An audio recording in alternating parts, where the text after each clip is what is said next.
it's gotten ridiculous for pricing. It's gotten ridiculous for quality, for access, for everything. Mhm. Like, you are not the Seahawks. Stop treating it like you're the Seahawks. We I won look, the Champions League and started treating ourselves like we were the Seahawks. yeah, 100%. I Crazy. agree.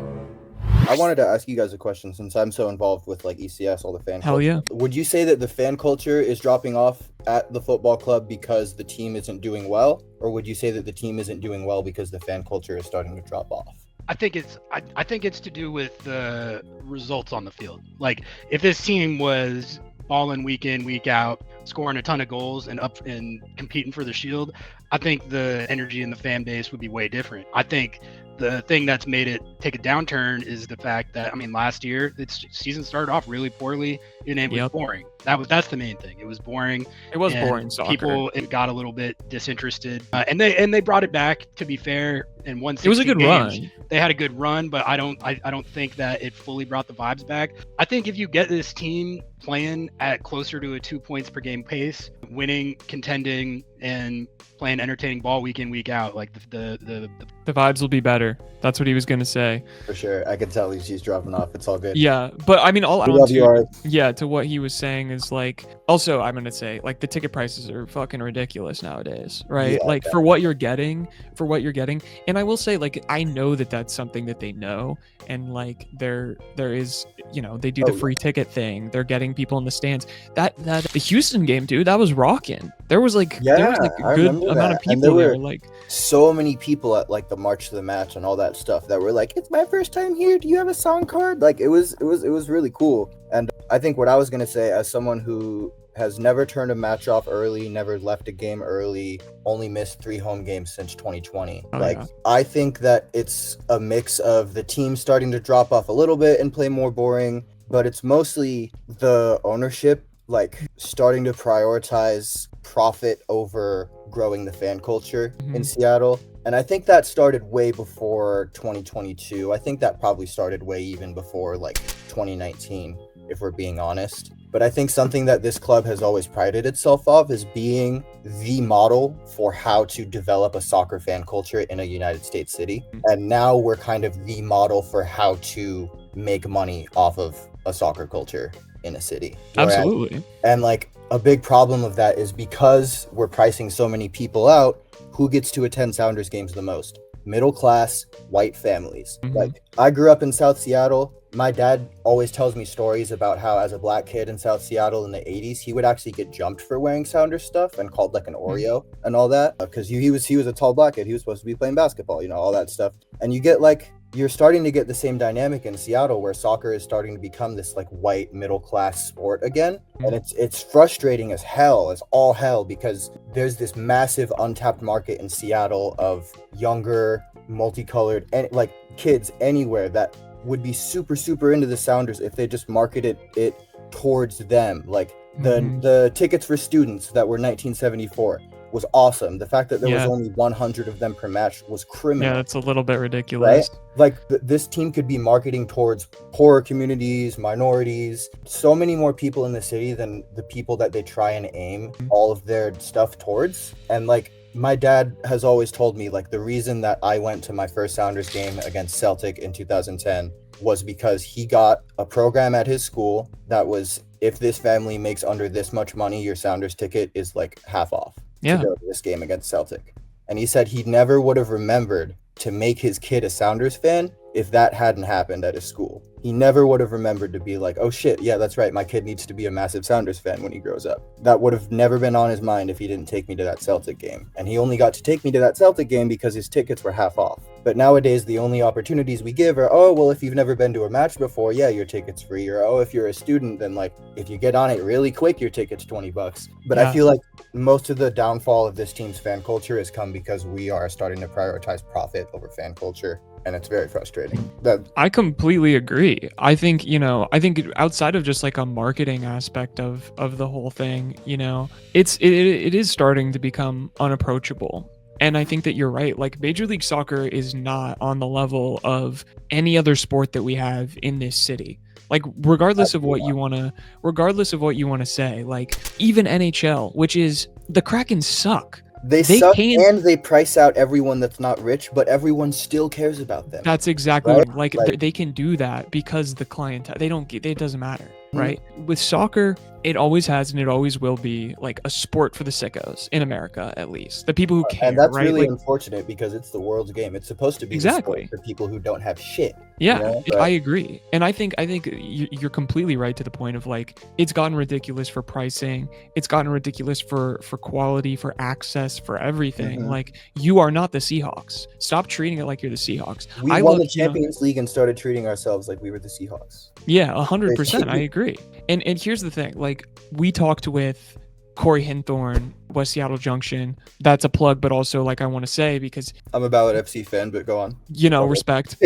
But we literally sat there and talked after the show for 2 hours, just because he shared with me, his passion, his love, his vision for this club. He grew up in West Seattle. He's like, I don't want to just make this a West Seattle club. I want to go to Burien. I want to go to the places that are underserved by the Sounders. I want to go to the places that are like, get people in the door so they can just experience soccer. Yeah. Or $5 tickets for every single game for every single person. Cheaper if you buy season tickets. We're going to go to schools. We're going to do the thing. He's like, because this is my community and I give a shit about this. Mhm. And like, I don't care if we make $1 million. I don't care if we are able to, he's like, as long as we can keep the lights on, keep our people paid well, and like have people experience soccer in a fun way. Like, yeah, I agree. Like that should be the method. My friend put it to me in the best way. My coworker, who's mostly a Seahawks fan, but I've slowly gotten him into the Sounders over the Hell yeah. Much better products. Come on. And he said to me something that fucking opened my mind entirely. He was like, when the Club World Cup comes, are you like, people aren't going to be focusing on how the football that's being played, because everyone knows how that's going to go, right? What people are going to focus on are the moments that you're going to create with PSG fans, Botafogo fans, and Atletico fans. Yeah. Who's going to be there to make moments like, that clip of like Albania fans breaking the pasta in front of Italy fans at the Yeah, exactly. Like, who's going to be there to create those moments with Botafogo fans? Rich white people, because that's the only people that can buy those tickets. And not necessarily white, I'm going more into race, but just in general, you're getting priced out of these Club World Cup games. The only people that can show up is if you're a sicko, is if you fucking paid $400 to make it to 2 of those games, right? Like me. That's ridiculous. And the moments that are going to get created with those fans, they're not going to be there. Like, imagine, how Seattle has a car culture and like there's all these kids fucking drifting around cars and everyone gets Right. Imagine if we got like Botafogo fans involved in that after a Sounders game.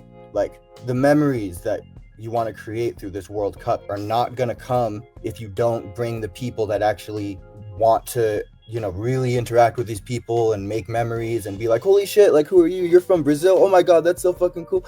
All that stuff. I feel like the only people that are going to get to show up to those Club World Cup games are people that pay a ton of money and then aren't really going to have all that like after game stuff to go mingle with Botafogo fans and Atletico fans, like maybe a little bit, but the World Cup is about moments and fan interaction. Yeah. We're not going to get a lot of that at the Club World Cup with all the prices of these games right now. And I think it just speaks to, in general, what it's like when we play all these other teams in MLS and Champions League. Like, the reason Champions League final was so cool is because all of Seattle was there to fucking make fun of Pumas fans after that game, right? Yeah. Like, well, and even just meeting Pumas fans, like I was at the game in the stands in the like the Hawks Nest or whatever, and I was literally just surrounded by Pumas fans, and we were just buying each other beers and like hanging and like whether it's hate or love, like you want those moments with other fans. That's the best. That is the best sports moment I will ever remember in my life. Is like just being able to be at that game, celebrate that. Like, yeah, it felt like a whole moment. It was not just that day. It was the night before. Having drinks with people who were coming into town for this event, going to the event, and then like just after that, the whole tour that they did with the trophy, right? Like, it was everywhere.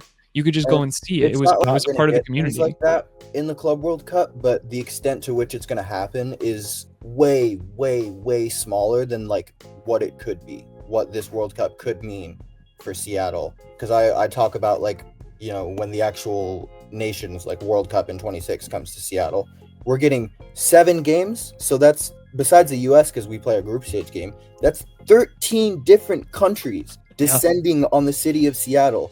all their people, all their fans to come in this city and have a good time. And it's going to be the same thing. We're going to get Urawa Red Diamonds fans. We're going to get Inter fans. We're going to get River Plate. We're going to get PSG, Atletico, Botafogo fans in this city. And who's going to be there to mingle with them? Only if you paid $400. Yeah. You know? Yeah. It's just sad. And to be fair, that's also like, I don't want to say that that's the Sounders' fault, like the ticket prices, because it's not. They're not setting ticket prices. But regardless, I think you can talk about the outside thing, right? Like if you're going to look at a funnel, the people who are going to pay to go watch those teams at those prices are probably going for the other teams. They're going to watch PSG. They live in Seattle and they're going to watch PSG play in a competitive game. They don't give a shit about the Sounders. Yeah. The reality is like you were saying, I think that the focus has gone away from how do we get every single person in Seattle to this game? Yeah. You know, how do we get people in how do we get all these season ticket holders to keep coming back? They don't care about the average season ticket holder. Let's be real. Yeah. They fired every single one of their season ticket holder reps. When I was a season ticket holder last year, you know how many reps I had? 5 different reps. And they wouldn't tell me. They wouldn't tell me. I stopped and then they raised my ticket prices in 2022 and I only had 1 rep the whole time. Yeah, and I canceled them this past season because they wanted to raise it 20%. And they're like, well, it's the taxes. And I was like, no, you were just paying the taxes before and you want me to pay them now. Yeah. And it's like, that's fine, I get that, but it's like you're making a 20% jump in one go. And you just played like, at the time that they were doing the ask, they were playing like shit. For me, season tickets were only really worth it because I got to go to some of the first games during COVID when people were allowed, and like the attendance was like 7,000 people. Yeah, you know, and those were awesome. But after COVID ended and the prices started getting hiked again, I was like, well, what's really the point in having these? You know, like I buy, like I'm on the ECS like Discord and stuff like that, so I usually just get a $20-$25 ticket off of someone who's not going to the game pretty much every match day, and it's foolproof way. I don't need season tickets. I'm pretty much paying the exact same amount over the year. It's so funny too, because like I don't know, I can't say who's said this to me, but I know for a fact that a lot of the games, because they do ticket buybacks, the Sounders do, right? Most of those games, they're just losing money because they can't sell those tickets because there's, you know, it's criminal that LAFC game where it was 2 rotated ass teams is going to be one of the most expensive games, period, the entire season. That's as proud as I am over that win. Like, those are such rotated teams, you know? And I don't know. There's so much bullshit with like, absolutely. Listen, we live in a capitalist ass. We talk about this on the podcast. Like we live in a capitalist ass. The whole thing about politics, but sure, but it's on the Sounders. Yeah, but it's like, I think that they have pushed short-term gains in the monetary side and the business side, and they've gutted what made them so special. And like I said, it doesn't matter. You're not the Seahawks, and I'm sorry, you're not gonna get there. Not in the next 10 years. The World Cup's not gonna fix it. The Club World Cup's not gonna fix it. That's just the reality, right? Like there is an appetite, but there is a cap. Like I talk about it because this podcast is a business, right? Like we have a cap on the amount of Sounders fans that are going to listen to us. And it's like the only way that grows is if the sport grows and whatever. And it's like, that's fine. We're cool with that. We just want to make the coolest show possible. And like, if we make some money, we make some money. That's awesome. I understand you're a business. You can't do that. But the reality is they're now losing money. Yeah. Like they are, you can look at the margins and say like, you're losing money because people aren't sitting in the seats. And you're losing more money simply by trying to draw more people than just middle-class Seattleites, you know? Yeah. Like when's the last time the whole upper deck was open? Why are they not? Arthur Blank. Here's a perfect My friend talks about this all the fucking time. Yeah, here's a perfect example. Arthur Blank, world's richest, I mean, not the world's richest, but like the richest owner in Major League Soccer. A baron, one of the barons of American whatever. Playoffs come, right? Dog shit team. Team's playing horrible, fire their coach. They have to play messy. They have to do whatever. They got to do all of this stuff. You know what they do? They open up the whole fucking stadium and they just sell tickets for like nothing. They give away tickets. They give away thousands of tickets. And guess what? The atmosphere was amazing. Yeah. They understand that if you give away those tickets, those are going to be second, third, fourth time consumers. But the atmosphere has to be good. The soccer has to be good. All of that. But it's like, yeah, I think there is some point to say, and I think players would even say it's like, it's harder to play in a full sold out Lumen than it is to play. It's harder to play in a 50,000 seat Lumen than a 30,000 seat Lumen. Like the upper deck, one, like you could be getting more employment off of having people working in the upper deck, even if there's not that many people up there.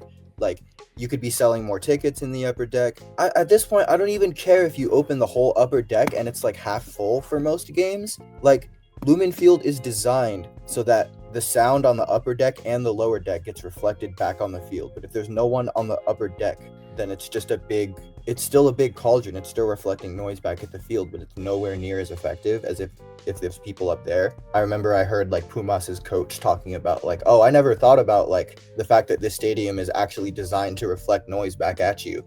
Like, it's kind of intimidating. I could barely talk to my players on the sideline. I can't imagine what it's like on the field. Well, yeah, it's like that's why the Seahawks had such a home field advantage, right? Because it doesn't matter how shit they are, that stadium is full, right? And that's a whole other thing. That's not even in the conversation. And it's because the Seahawks have penetrated like below the middle class in Seattle. They've penetrated that too. Well, I'm sorry, most of the people there are not from Seattle. Yeah, that's true. Have you been to a Seahawks? Like, if you go to a Seahawks game, they take all of Eastern Washington. They pick. Let's take Eastern Washington and push it somewhere else. Yeah, that's basically. But here's the thing. Here's what I'll say. Yakima, huge market. Lots of Latino people, like lower and middle class people out there. My dad grew up in Yakima. That is a soccer city. Like, and who do they have? They don't have a team, right? Exactly. But I remember for a while the Sounders were doing buses. They were doing buses from Yakima to Seattle, included with your ticket or something like that. Or maybe ECS was doing it or something. I can't remember. Do you remember when that stopped? I don't remember. Maybe they still do it. I don't know. But it's like, that's the type of thing. Anymore is like, yeah, that's. You need to do that. Like you're saying, give away tickets to kids, give away tickets to families. Just, it doesn't matter. $5, $10, who cares? If you're filling the seats, who cares, right? Like, it's, what is it? But